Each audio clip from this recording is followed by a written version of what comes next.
की। देखिए, जैसे जैसे महाकुंभ की घड़ी नज़दीक आ रही है, कुंभ पर सियासत भी गर्माती जा रही है। लेकिन ऑल इंडिया मुस्लिम जमात के अध्यक्ष मौलाना शहाबुद्दीन रिजवी बरेलवी ने जो बयान दिया है उससे तो घमासान छिड़ा हुआ है। बरेलवी ने दावा किया है कि महाकुंभ का मेला वक्फ की 55 बीघे जमीन पर लग रहा है, जिसके बाद बरेलवी के बयान में अब साधु संत अपना आक्रोश दिखा रहे हैं। रिपोर्ट देखिए।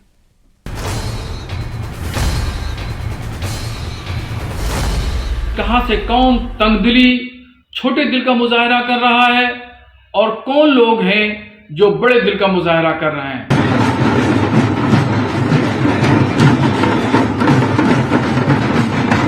जिस महाकुंभ की तैयारी योगी सरकार विश्व स्तर पर कर रही है, जहां सनातन का सबसे बड़ा आयोजन होने वाला है,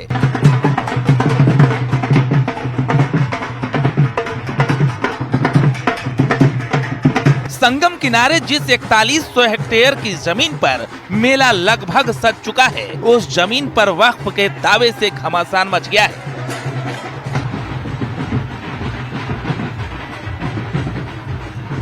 ऑल इंडिया मुस्लिम जमात के अध्यक्ष मौलाना शहाबुद्दीन रिजवी बरेलवी ने दावा किया है कि करीब 55 बीघा वक्फ की जमीन पर कुंभ मेला बसाया जा रहा है। खुद प्रयागराज के जो मुसलमान हैं उनमें से एक सरताज नाम के हैं, उन्होंने इस बात की जानकारी दी और कहा, एलानिया तौर पर इस बात को कहा कि जो जमीन है, जिस जमीन पर, जमीन के बहुत सारे हिस्से पर जो शामियाने तंबू वगैरह लगाए गए हैं, इंतजाम किए गए हैं, मेला लग रहा है, ये वक्फ की जमीन है और वहां के मुसलमानों की जमीन है। दरिया दिली देखिए मुसलमानों की कि मुसलमानों ने कुंभ के मेले की तैयारियां, शामियाने और पिंडाल, रोड और सड़कें और फलंजों पर कभी मना नहीं किया कि यहाँ पे मत लगाइए। और तंग दिली देखिए अखाड़ा परिषद के लोगों की कि वो लोग जो है वो मुसलमानों के प्रवेश पर वहां पे ठेला लगाने, खोंचा लगाने से भी मना कर रहे हैं कि वहां कोई भी मुसलमान एंट्री नहीं करेगा। बड़ा दिल दिखाते हुए मुसलमानों ने इस तमाम व्यवस्था को कायम रखने के लिए कोई भी आपत्ति नहीं की और 55 बीघे की जमीन पर जो वक्फ जमीन है, वो जमीन पर कुंभ मेला लग रहा है। मौलाना का कहना है कि मुसलमानों ने बड़ा दिल दिखाते हुए कोई आपत्ति नहीं की है, लेकिन दूसरी तरफ अखाड़ा परिषद और दूसरे साधु संतों ने इस बयान पर कड़ी आपत्ति जताई है। कहना चाहूंगा, उनकी मानसिक स्थिति सही नहीं है, उनको किसी अच्छी जगह पे इलाज करना चाहिए। और मैं ये कहूंगा, हमारे यहाँ बड़े बड़े ऋषि महर्षि आए हैं, उनसे अपना इलाज कराइए।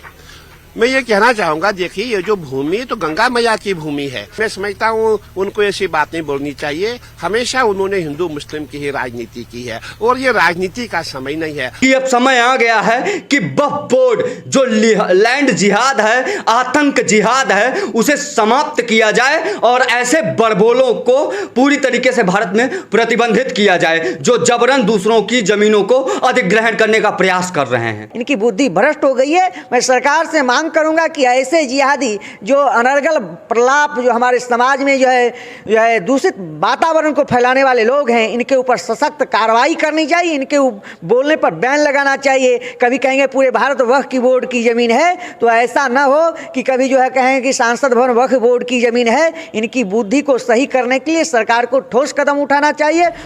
दरअसल बरेलवी का ये बयान उस समय आया है जब महाकुंभ लगभग स्वरूप ले चुका है। साधु संत बरेलवी के बयान का विरोध तो कर ही रहे हैं, वहीं विपक्ष के नेता भी निशाना साध रहे हैं। कांग्रेस का आरोप है कि बीजेपी मौलाना से बयानबाजी करवा रही है।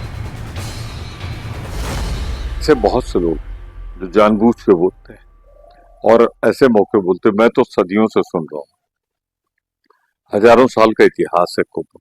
आज तक तो कभी कोई बात नहीं कि मौलाना साहब को कहां से सपना आ गया और वो समय बोल रहे हैं जब कुंभ अपने पूरे स्वरूप में। तो मुझे तो ये लगता है जैसे भाजपा इनसे बुलवा रही है और ये बोल। प्रयागराज में लगने वाला महाकुंभ और वो स्थान ऐतिहासिक महत्व का है, भारत की संस्कृति सभ्यता का प्रतीक है और उस जमीन पर वक्फ बोर्ड का दावा हास्यास्पद है, ऊटपटांग है। और साथ ही साथ जो लोग वक्फ में हैं, जो लोग इस तरह के दावे करते हैं, उनके बुद्धि विवेक पर भी सवालिया निशान लगाते हैं। सरकार ने दिव्य, भव्य और डिजिटल महाकुंभ के लिए पूरी ताकत लगा रखी है। 140 साल बाद महाकुंभ का अद्भुत संयोग होने वाला है और इसी संयोग के बीच बरेलवी का वक्फ वाला प्रयोग सियासत का मुद्दा बन चुका है। Bureau report, news 18।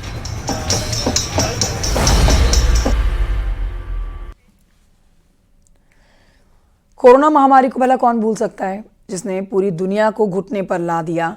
अब चीन में एक और वायरस की दस्तक का दावा किया जा रहा है और यह भी दावा है कि चीन के अस्पतालों में तेजी से मरीजों की संख्या बढ़ रही है।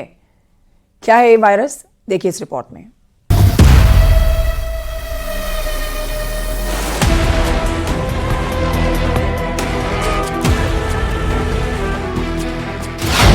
नया वायरस कर रहा असर,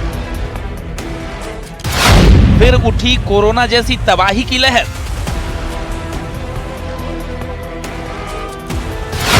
चीन के अस्पतालों में मरीजों की भीड़।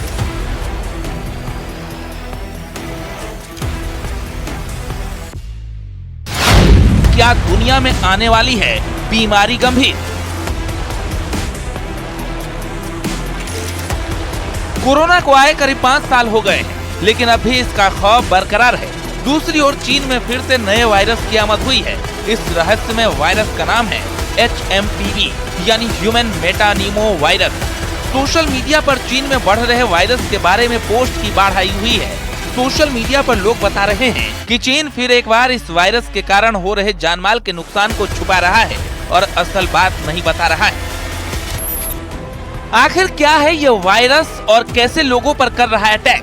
ह्यूमन मेटानिमो वायरस, जिसे HMPV के छोटे नाम से भी जाना जाता है, इंसानों की श्वसन प्रक्रिया पर प्रभाव डालने वाला वायरस है। श्वसन संबंधी अन्य वायरस की तरह ये भी संक्रमित लोगों के खांसने छींकने के दौरान उनके करीब रहने से फैलता है। ये मुख्य तौर पर बच्चों पर असर डालता है। हालांकि कमजोर प्रतिरोधक क्षमता वाले लोगों और बुजुर्गों पर भी इसका प्रभाव दर्ज किया गया है। इस वायरस की वजह से लोगों को सर्दी, खांसी, बुखार, कफ की शिकायत हो सकती है। ज्यादा गंभीर मामलों में गला और श्वास नली के जाम होने से लोगों के मुंह से सीटी जैसी खरखराहट भी सुनी जा सकती है। करें तो उसी तरह के लक्षण होते हैं जैसे कॉमन कोल्ड के अंदर होते हैं, जैसे कफ का होना, कोल्ड का होना, सोर थ्रोट होना, बुखार होना। और इसके फैलने की बात करें, ट्रांसमिशन की बात करें, तो क्योंकि ये भी एक ड्रॉपलेट इन्फेक्शन है, तो अगर कोई संक्रमित व्यक्ति है तो दूसरे को वो संक्रमण दे सकता है। मतलब ये वायरस खास तौर पर बच्चों पर अटैक करता है, खासकर उन बच्चों पर जिन्हें न्यूमोनिया जैसी बीमारी है। सर्दी के मौसम में वायरस तेजी से फैलता है, इसलिए बच्चों की सेहत पर विशेष ध्यान रखना जरूरी है। ये निमोनिया से मिलता जुलता, निमोनिया लाइक वायरल इलनेस से मिलता जुलता वायरस है, जिसकी वजह से बच्चों में वायरल लाइक सिम्टम होते हैं, फ्लू की तरह के सिम्टम होते हैं। और ये सिम्टम्स को वॉच करना बहुत जरूरी है, क्योंकि बच्चों में इस समय अगर निमोनिया हो जाए फ्लू के साथ या सेकेंडरी इन्फेक्शन हो जाए तो इसका बहुत ज्यादा प्रकोप बढ़ सकता है। हालांकि WHO ने चीन के नए वायरस पर चुप्पी साध रखी है, तो वहीं स्वास्थ्य सेवा महानिदेशालय यानी DGHS के अधिकारी डॉक्टर अतुल गोयल ने कहा कि चीन में HMPV के प्रसार को लेकर घबराने की जरूरत नहीं है।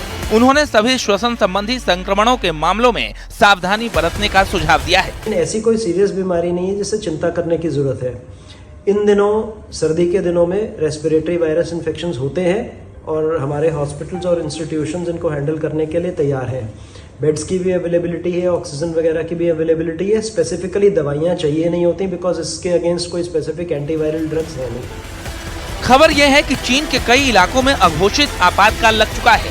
अस्पतालों से लेकर श्मशान तक अलर्ट जारी हो चुका है। तो सवाल उठता है कि क्या एक बार फिर दुनिया एक और महामारी की चपेट में आने वाली है?